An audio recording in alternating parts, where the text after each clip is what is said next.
Welcome to the Maker's Playbook, the podcast where we talk all about what it's really like to make a living from the things you make. I'm your host, Rebecca Ikes-Cara. On this week's episode, I'm chatting with Camille Beckles of Camille at the Wheel.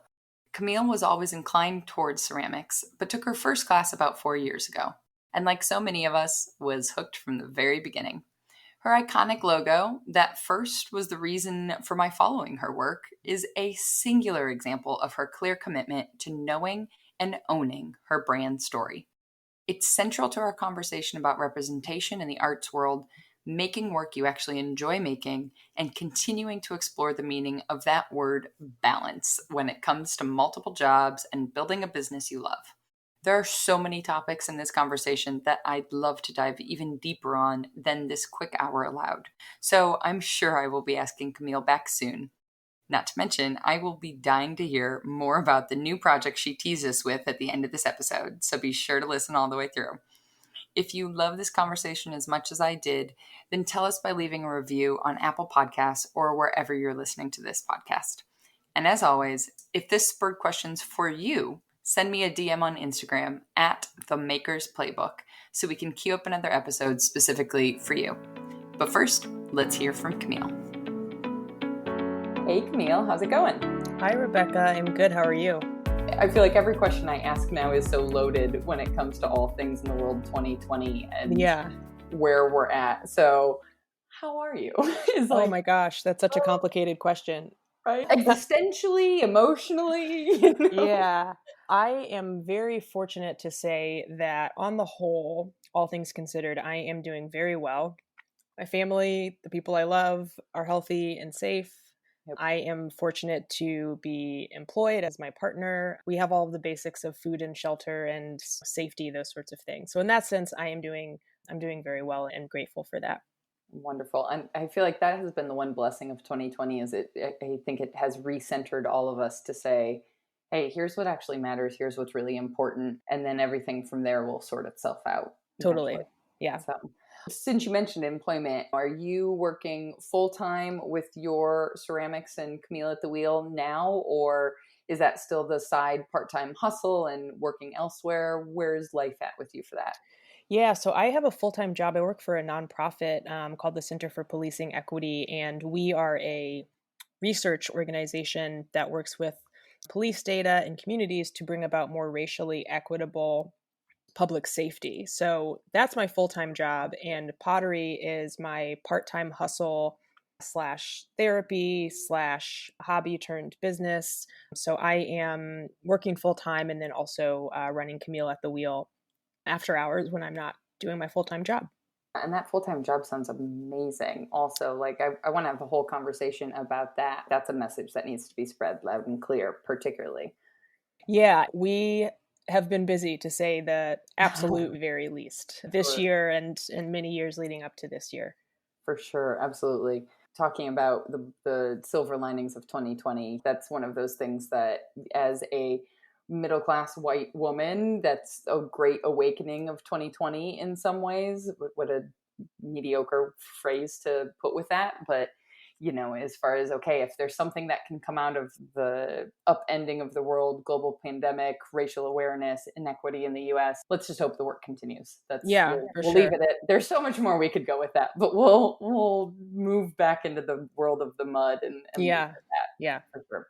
As far as being the part-time hustle, being where you're at right now, the elevator pitch of what brought you today and how you and I wound up chatting, for those of people who aren't yet following you on Instagram, which I will be sure to include a link in the show notes. But how did you wind up to this side hustle in ceramics and where you're at today?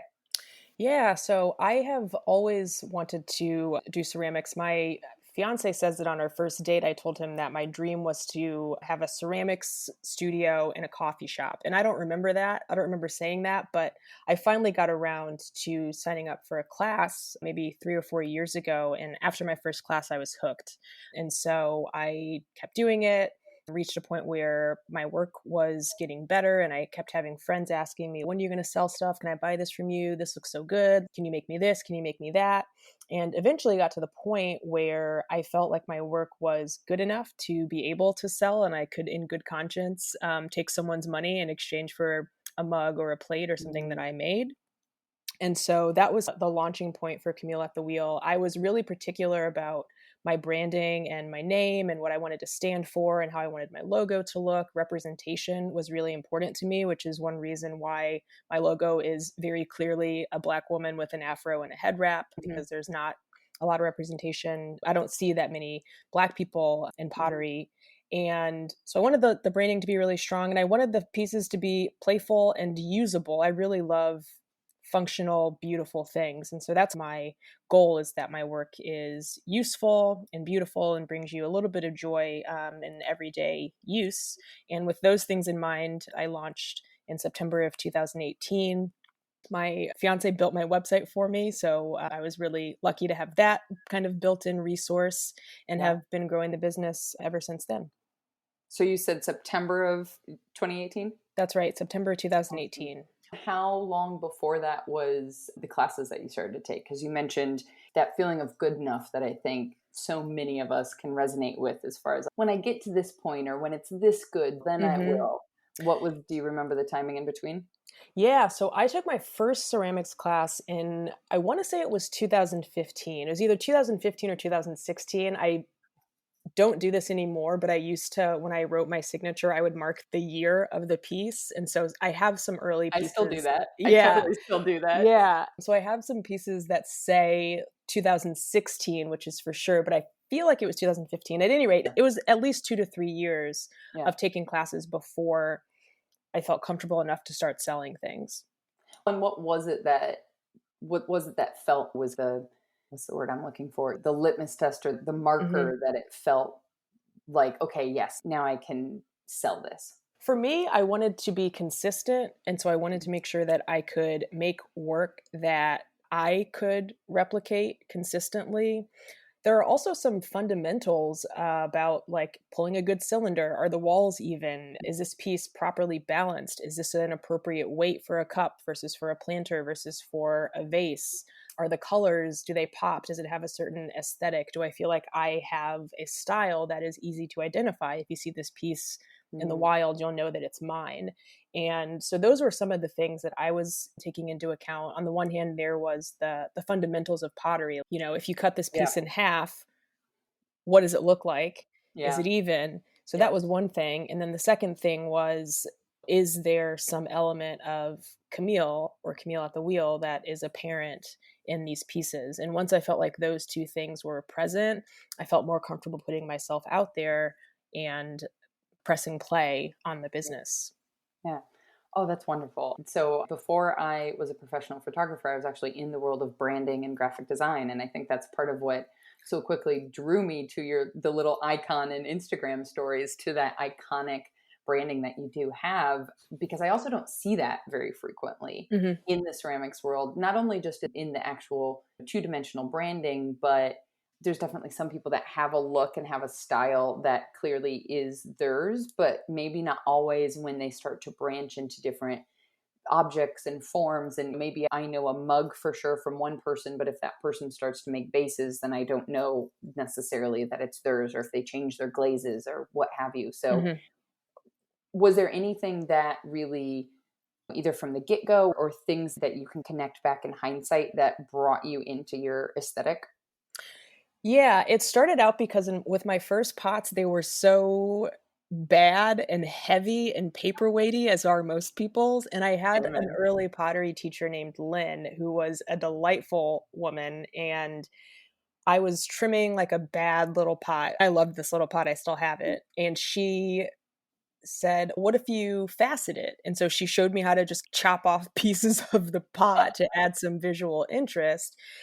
And I just kept that with me. And through a bunch of experimentation, either on pots that were too thick or where I was just bored and wanted to add some visual interest, I started experimenting with carving up my pieces. And I eventually landed on the Hello Dottie cups Mhm. and really loved that motif. And so once I started realizing how I could alter pieces after I had finished throwing them, I think that was a turning point for me in terms of figuring out my style and what I wanted to contribute to my pottery to make it a little bit more unique. And so I Mhm. think the carvings are really what put me in a space of feeling like, okay, this is something that I feel like I can own. And it also contributes to my own enjoyment of things that just feel good when you use them. I love soft clothes. I love textures. I love holding a cup that feels really good. And there's something about the tactile nature of the carvings and the textures that I think help me to figure out, oh, this is something that's interesting and something that I can grow into a recognizable style. Nice. That is like it's a maker's mark different than the throwing lines or Mm-hmm. something like that.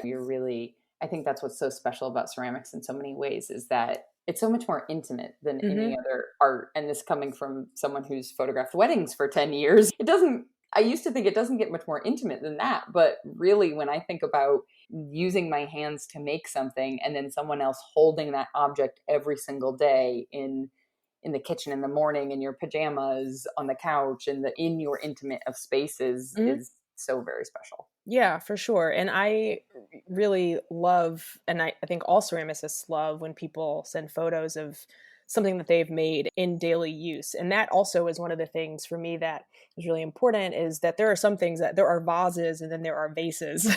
And not to undersell myself, I am capable of making vases, but I think I'm oftentimes more inclined towards vases, things that you can use every single day. And so that's one of my goals is for my stuff to be integrated into your daily routine in whatever way that makes sense for you. I think that's a really important delineation. And I imagine that's informed a lot of the business that you have and are continuing to build in terms of your audience and who you're directing to, because you're right, it's a completely different beast in terms of the vase world of fine art and here, let's put it up here and look at it versus it's going to go in the dishwasher and it's going Mm-hmm. to go on the coffee table and your kid might knock it over or the dog's Right. tail might hit it or what Yeah. have you. So how is that, is there anything that comes to mind as far as how's that informed the growth of the business or how you're marketing or any of the Mm-hmm. pragmatic side of things, I guess? For me, I use every single thing that I make. Mm, So everything I'm selling is something that I use every single day. And also, I don't have a dishwasher. I live in New York City, so it has to stand up to washing by hand. Sometimes things yes. slip and hit the sink. So for me, I think it's about first and foremost, it's just about making stuff that I like and stuff that I would be happy to use. And the fact that somebody else thinks that is cool and interesting and beautiful and that they want to have that in their lives is just incredible and humbling and fantastic. But I think that's always my starting point is what's something that's interesting to me? What's something that I want or need? And Yeah. then how can I design a piece around that? I think the vase to use that go back to that's also important to me, but for me that's more of keeping my own skills sharp. And I think there are fundamentals of Mhm. pottery that are really important to have a good grasp on. And so that is where, for me at least, the kind of fine arts nature comes into it. Like I want everything that I make to be of as high quality as some museum level vase that you might see, but on a smaller scale that you're comfortable using every single day.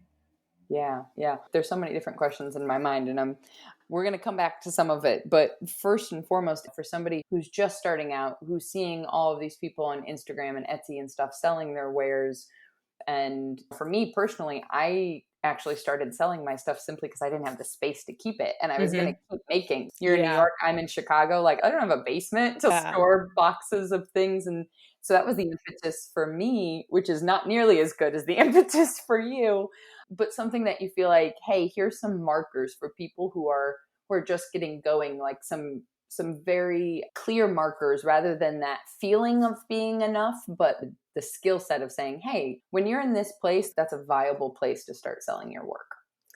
Yeah, that is really hard to say because quality was and still is super important to me.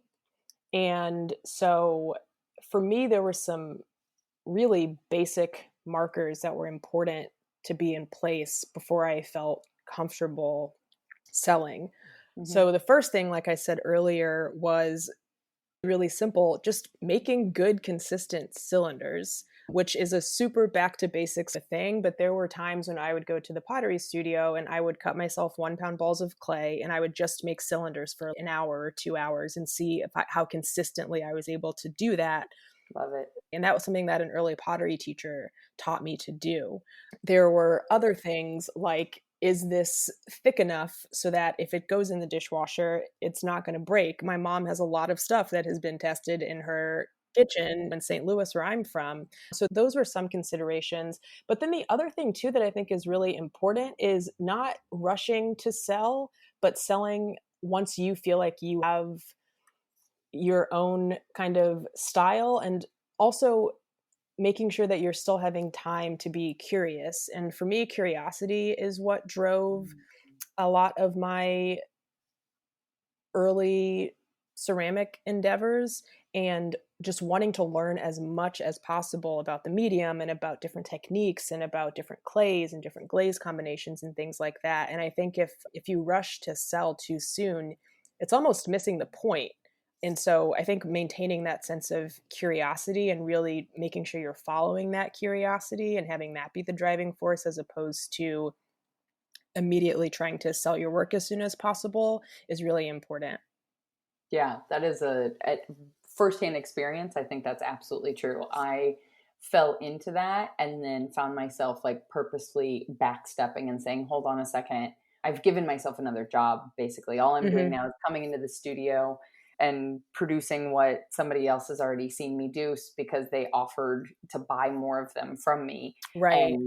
And what got me started in ceramics away from photography was that desire to get back to making for the sake of making and being off a computer screen and just getting into the mess of it, rather than just needing something to come off the wheel that I needed to keep and Totally. needing to see through. Being able to just throw a bunch of stuff that you cut in half and going, oh, okay, I'm doing this same mistake over and over again. Exactly. Did you ever time yourself with those cylinders? Was it a matter also of like speed for viability? Totally. I would do 1 pound balls of clay, and then I would give myself like 2 or 3 minutes. I took an intensive workshop where we started out with, say, 5 minutes, and then we cut down to 3 minutes, and then we cut down to 1 minute. And we didn't keep anything during this workshop. And then the last round was blindfolded.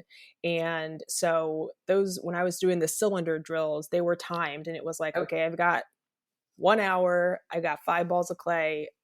What can I get done during this time? Yep.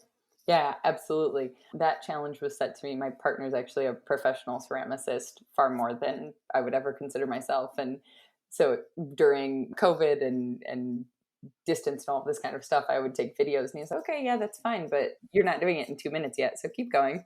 Right. It's interesting because the same person, his name was David, was another teacher that I had. And he's a professional ceramicist and owns his own, pottery studio and everything now. But he would always teach us things like omit needless movements, be more efficient, think about how you're using your body weight, make the wheel work for you rather than you trying to impose yourself upon the wheel. And those are the things where, sure, you can make a cup and you can make a cup and you can sell a cup, but are you thinking about your posture? Are you thinking about your back? Are you thinking about your wrists? Are you thinking about how you're pulling the clay? Do you need to adjust so that you're not tweaking something? Did you really need to do that 4th pull, or could you get all the height that you need in 3 pulls? So things like that, those kinds of drills, I think, are part of the kind of professionalization, if you will, of moving from a hobbyist to a more advanced student. Yeah, because if you're starting to count your time to get into a little bit of the business side of it, if you're effectively trading time for money, totally, at its most basic, right? And so if it takes you 20 minutes to throw a mug, let alone put a handle on it and then fire it and glaze it and fire it, you need to sell that mug for $100 mug. Exactly. Which there's people who might want $100 mug, but then we're talking about vases and not vases. Right. Well, speaking of the business side, I do want to come back to that iconic branding and marketing that you have, because I do think it's unique, one, in the representation, as you mentioned, and I want to dig into that, but also like just in that mark and having that identifiable logo and look that I think a lot of us have. We picked names that we could get in a domain and an Instagram handle, but maybe there's no other visual brand surrounding that experience. And I think that's something that for sure for me on this podcast, I want to give a lot of people that tactile business advice, because I think for so many of us artists, we get into it because we love what we make. We don't get into it because we're any good at business. Right. Yes. And if you're trying to make a living from the things you make, you you've have got to to learn get how to be yourself good at business. Yeah, you have to learn how to be good at business. Exactly. So was that something, it sounded to me when you were talking about just the very beginning of starting, you already had this through line and this eye and this looking forward ahead to, hey, I need to have a visual brand. I need to have, was that something you were aware of from the get-go, or how did that kind of come about? Yes and no. When I first started pottery, I was watching 1,000 YouTube videos, staying up until 2 o'clock in the morning because I was just so in love with this new thing. And I found the videos to be mesmerizing. And there were a couple potters I found who had maker's marks that they would stamp into their pieces. And so I mentioned to my boyfriend at the time, who's now my fiance, that I wanted a stamp for my pottery. And so for my birthday that year, he designed a stamp for me. And so he just made up the design, and it happened to be like my head, like a smiling version of me with like a head wrap.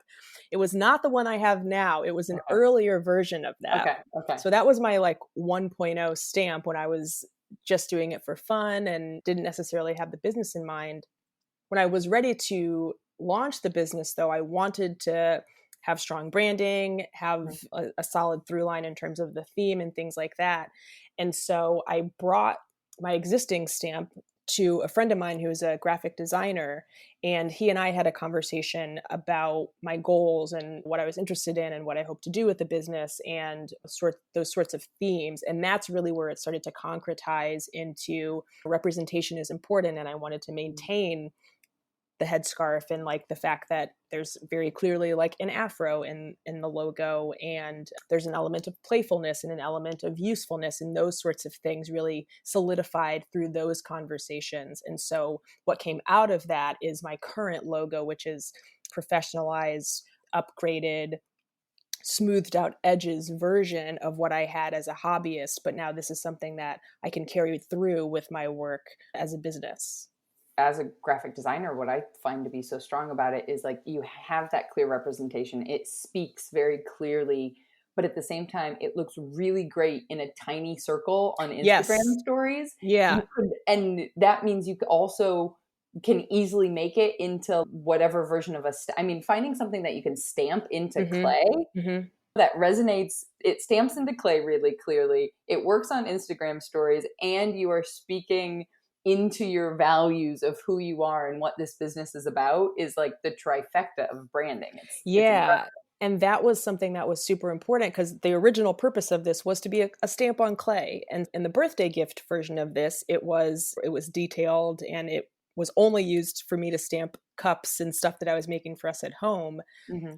But one of the key qualifiers of a successful logo for me with this redesign was, again, that it needed to be able to be sized down to a 1/4 inch or however big that is to work as both a stamp and as the logo for the business. I'm really fortunate to have very creative and resourceful people in my life, and this was an outcome of those partnerships.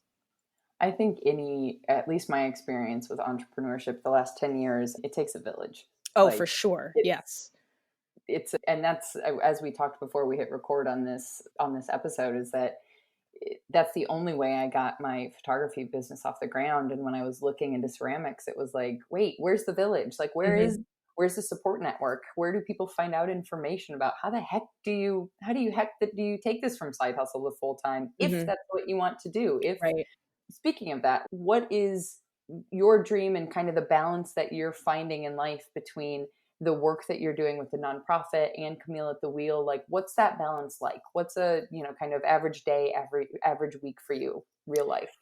If I'm speaking perfectly honest, I don't think I've found that balance yet. So for the past 3 months, we're in November now. So since I got back to New York, I was stranded during COVID away from home, which is a very long story. So by the time I actually made it back to New York in July, my balance looked like working all week, driving out to Long Island on the weekends to do pottery because I was able to set up a temporary studio in my grandparents' basement, doing as much pottery as I could on Saturday and Sunday, and then just going back and forth for a really long time. And then Yeah. eventually amassing enough stuff to where I put it all in the car, drove it very carefully across 3 highways to get to Manhattan to where the kiln was located, and Oh then to gosh. put all my greenware in this kiln, and then driving back to Queens, and then driving into the city to glaze stuff, and then driving home, and then working, and then going into the city on the evenings, and then also going to the city on the weekends, and then also going back to Long Island to throw more stuff.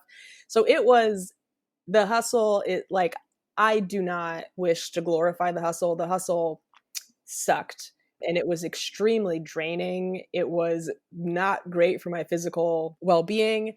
It was what I needed to do at the time because that was the situation I found myself in, and a lot of things were up in the air for me at that time.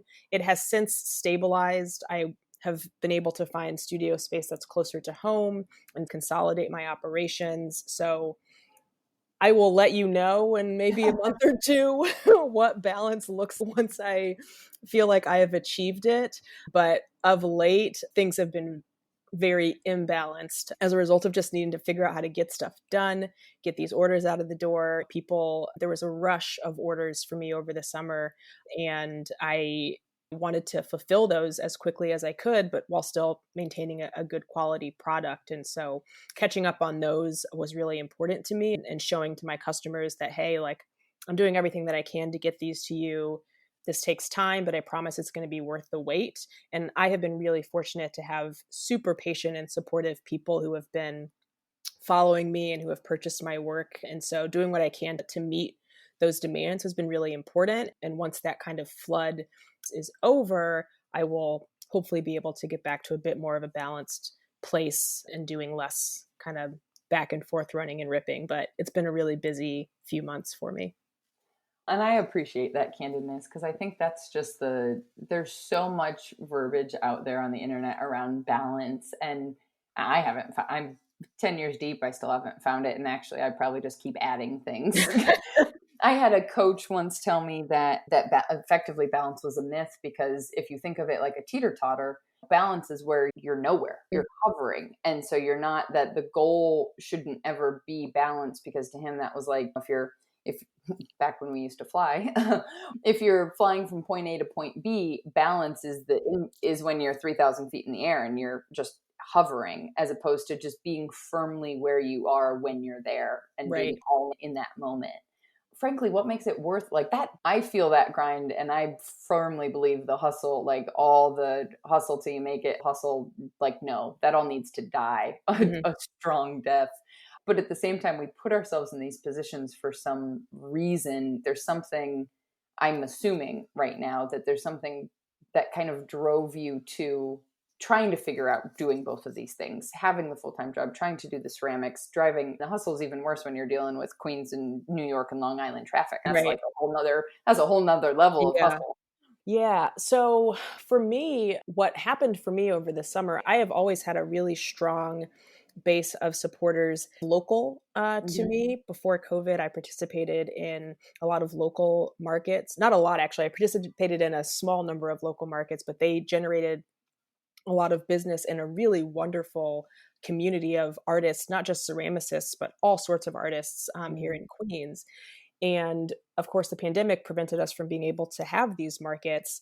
But in June of this year, after George Floyd was killed, there was a wave of support for Black businesses of all types. And mine was one of them. And so I found myself, I was checking my phone, and I all of a sudden had just thousands of notifications, and traffic to my website had just exploded. Like, it's a miracle that the site didn't crash. And so that kind of generated a ton of sales for me that I Mhm. frankly was not expecting and wasn't really prepared for. And so part of what, and also I wasn't near a wheel at the time because I was stranded away from Branded. New York. So I was in a situation where I had all these orders, and I was very clear on my site. I can't make anything right now. My community studio is closed. I'm also not close to a wheel. But as soon as I'm able to, I will let you know. If you're cool with this, great. And I promise you it's going to be worth your while when you've waited for it.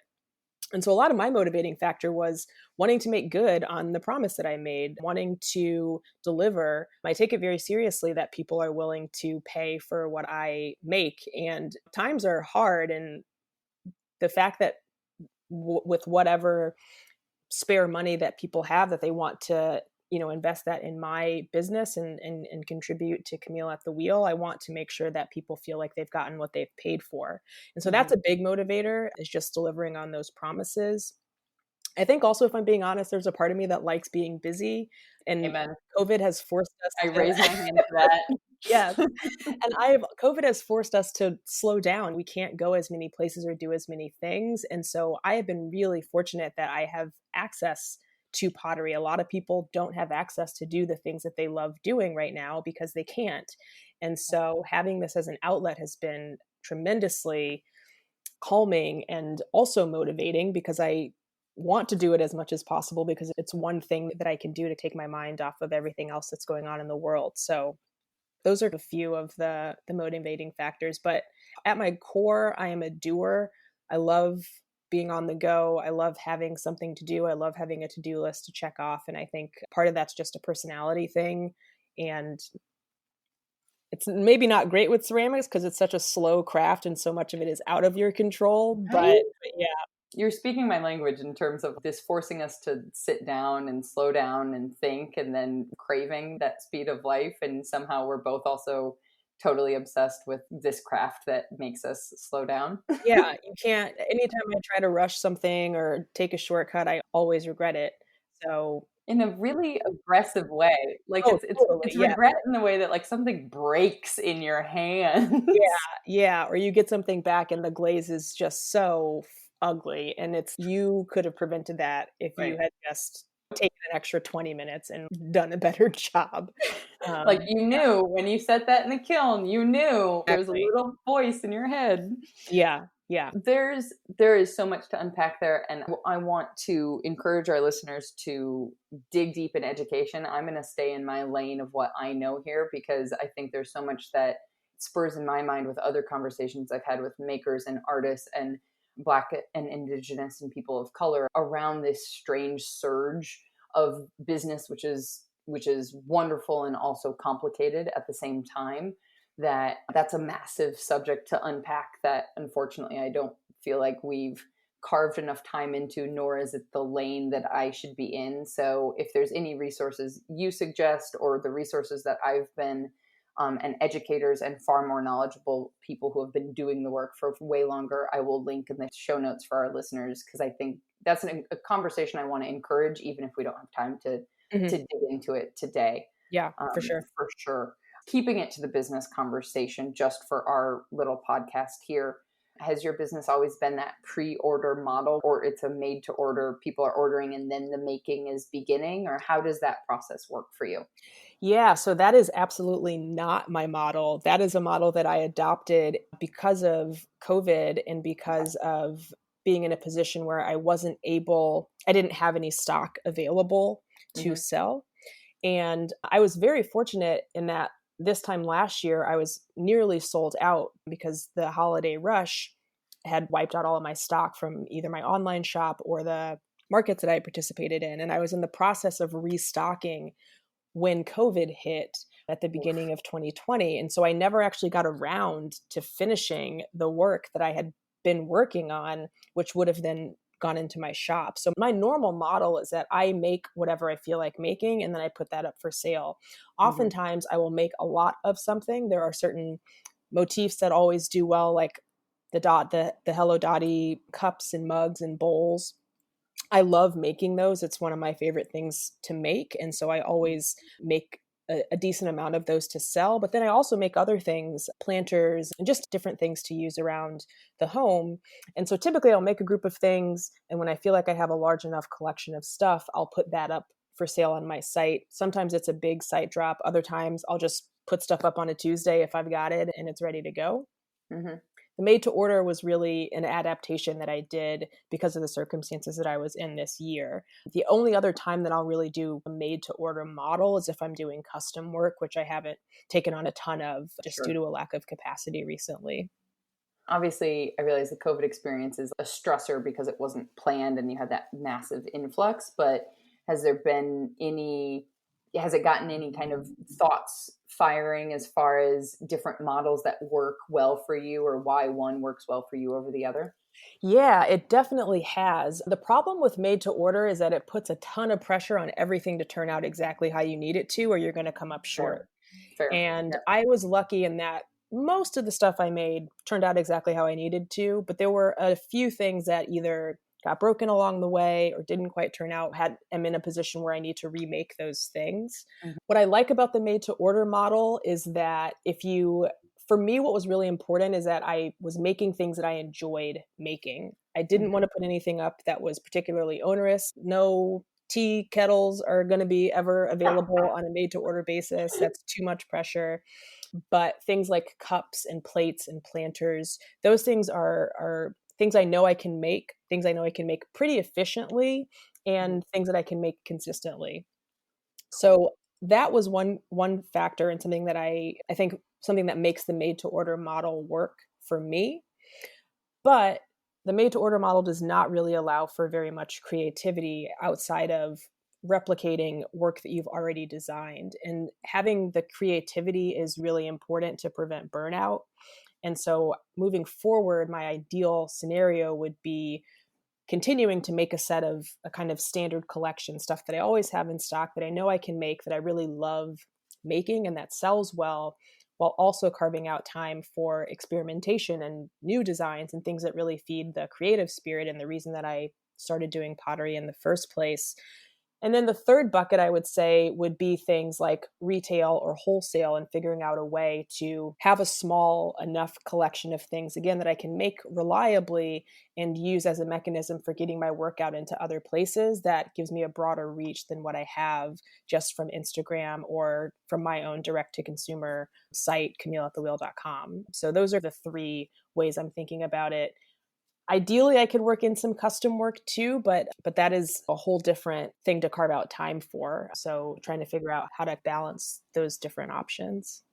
And one thing that just comes to mind for me in my own experience is as you start putting yourself into all of these different buckets, there's a tendency to see what other people are doing and going, oh my gosh, that's such a good idea. I have to do wholesale. Oh my gosh, that's Mhm. such a good idea. I should do direct to consumer. When really, if you picked one and went all in, until that, once that's kicking and fluid and you've got a system and okay, I've got a good grasp on this, and then add the next thing, right? Because Yes. then you've got the bandwidth and the mistake I've made a million times is I get, ooh, over here, shiny object. Yep. And it's like you're, instead of trying to push one rock up a hill when you're putting all your muscles behind it, you can get that to the summit. You've got like pebbles that just get Yeah, poured down on you when you're trying to catch them all, and you don't even go up 6 inches. exactly. Yeah. And really picking your focus and sticking to that is really important.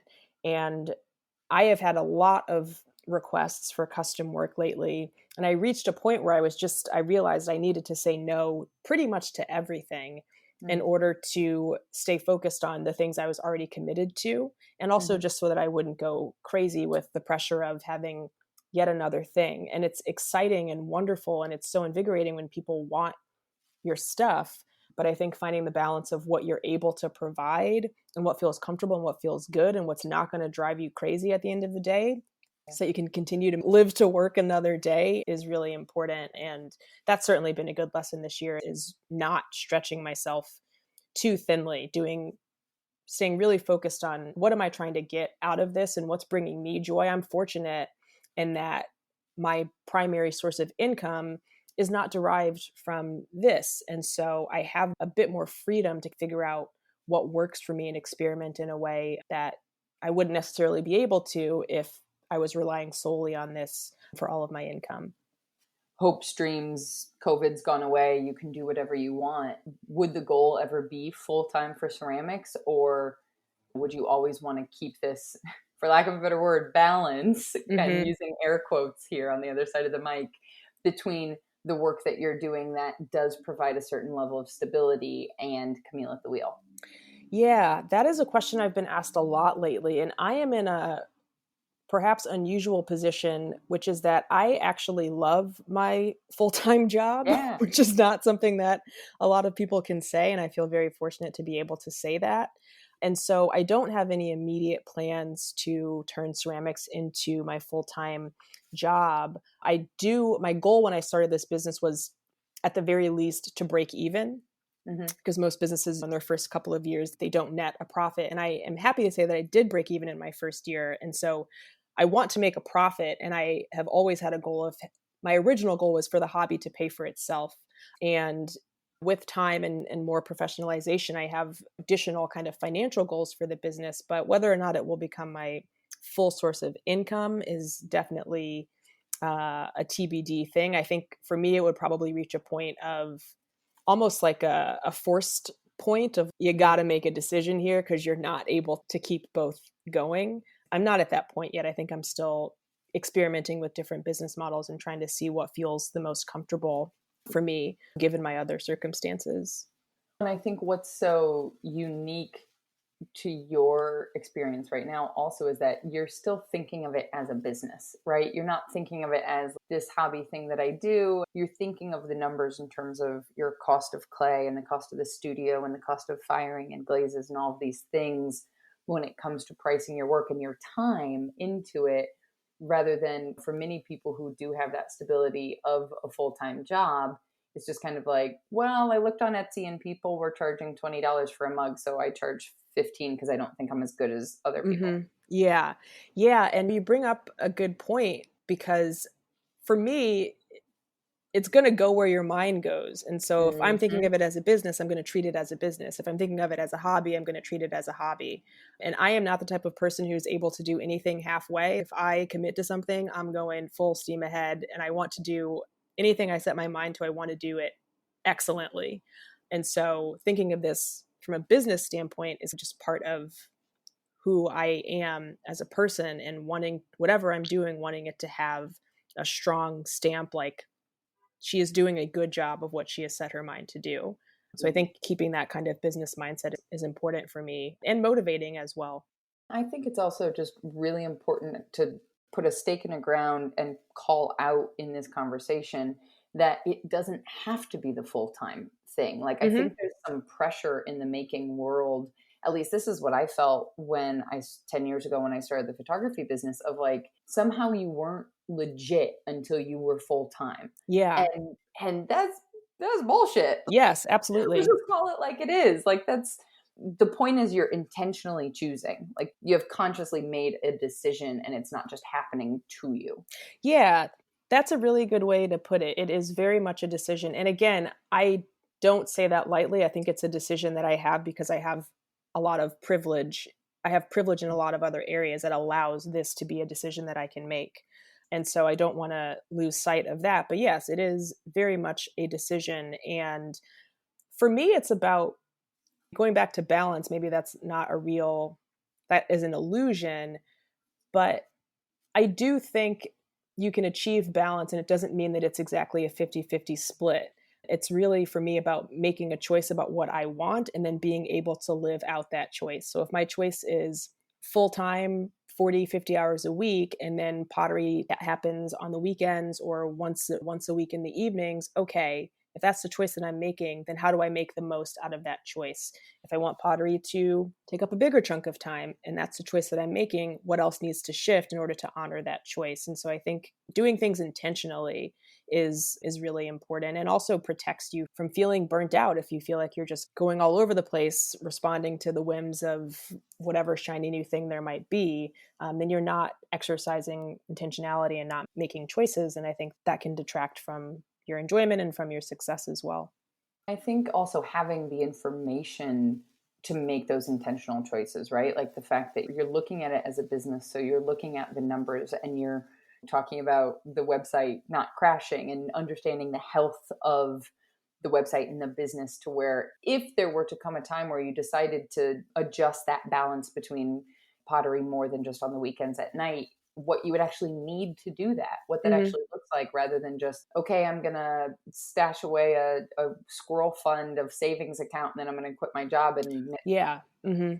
Yeah, for sure. And there's also other considerations with balancing full-time work. And again, I'm really fortunate with the situation that I'm in, but I have been able to be intentional even about how I'm planning my time off and my vacation days, and knowing, okay, if I need to take X amount of days and devote this to the business, what do I need to do to make sure that other things in my life are arranged such that I can make that happen for myself? And the time thing is also such a key element. Like, your time is so valuable. And I think that is the one lesson that I've really had driven home for me this year, with all of the back and forth that I was doing over the past couple of months, is that time is so important, and making sure that you feel like you are getting what you deserve for the time that you're spending is Mm, really critical, and not undervaluing yourself and undervaluing your time.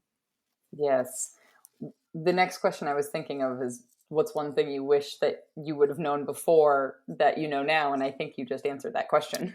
Yeah, I've always known that time is important, but the thing that really crystallized for me is it's really easy to look good on the internet and to post cool pictures and time lapse videos and whatever, but the struggle is so incredibly real.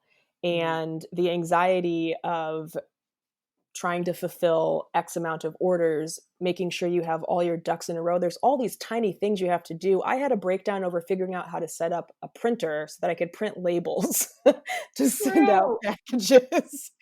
So, and I'm talking like a legitimate, like, curl in a ball, what am I doing? Why can't I figure this out Oh, breakdown? God. That stuff you don't know about, like, when you're just at your wheel and it's all zen and it's super chill and you're listening to music and you're having a great time, but then you're defeated by a label printer. And so I think the biggest thing for me is learning how to use my time and kind of protect my energy and my peace so that I can keep doing this, so that I don't reach a point of just feeling so overwhelmed that I can't figure out a label printer, you know? And I think figuring out, what does it mean? What do I need to do for myself? How do I take care of myself so that I can continue to show up and do this thing that I love, Yeah. and continue to make work for people? It's always the technology, isn't it? Like, for me, it's, oh, the internet's not as fast as it's supposed to be. And I just can't bring myself to sit on hold with customer service for that Mhm. long to deal with it, because there is no IT department. If I sit on hold to fix the internet for 3 hours, that You're means, not taking photos, you're not editing. yeah, the marketing's not getting done. I'm not throwing, I'm not Yeah, editing, I'm not, like, petting my dog. right, yeah, and there's all I think, so many little things about running a business that, as a one-person shop, or even a one-person shop with help, doesn't make it to the Instagram page. Mm, And being aware of those things, like making sure you're accounting for all of those things in your pricing, is really important. Like, you are spending time making labels, you are spending time packaging things, going to, getting packing supplies or finding recycled packing supplies, whatever the case may be. All that stuff takes time. And so, really understanding the best ways to maximize your time, I think, are really important. And then figuring out, the pricing accordingly. And that's something I'm still trying to get a good grasp on. oh, absolutely. Well, to use the segue of time, I want to be respectful of yours and everyone tuning in, since I've always promised to keep these, or I'm attempting to promise to keep these under an hour. We're coming up close to it. So, to total 180 and wrap things up, is there anything that, looking down the pipeline, coming to the future, knowing this will be live in this beautiful new year we call 2021? Any big goals or any exciting projects that you want to share about or are top of mind? Big goals or projects. I do have a project that's launching in the spring, but I can't talk about it. So you might have to Ooh, edit that stay nugget tuned. out. Stay tuned. What am I excited about? I'm excited for the fresh start that comes with a new year. I'm excited. I just got set up in a new studio, and which is scary. I was at one place for the entirety of my pottery career and really loved my time there, but needed to move someplace closer to home. So I'm excited to experiment again. I'm coming up upon some free space where I can really just make things for fun. My deadlines have been met. So I'm excited to experiment, play with new clay bodies, play with new glazes, and really just get back into making for the sake of curiosity, what comes of that. Oh, that's wonderful. And I'm not going to edit it out because I think that just means that we're going to have Camille at the wheel round 2. A follow-up, yeah.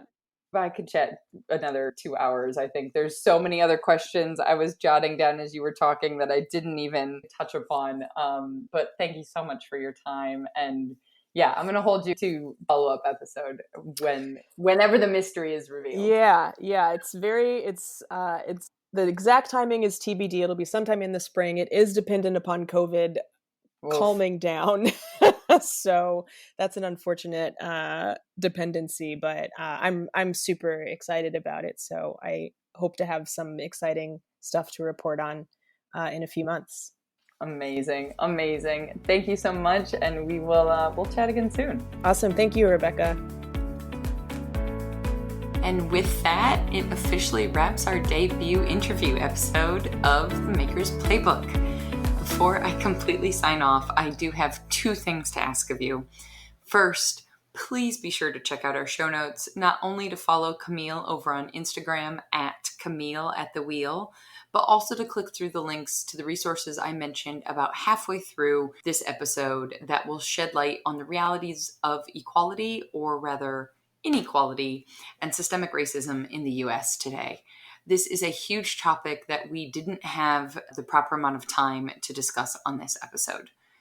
Second, if you enjoyed this conversation, would you please take 30 seconds to give a star rating on Apple Podcasts or wherever you're listening? If you could leave comments in your review, that would be extra helpful. And even better yet, actually, would you click the share button and forward our little podcast to another maker friend?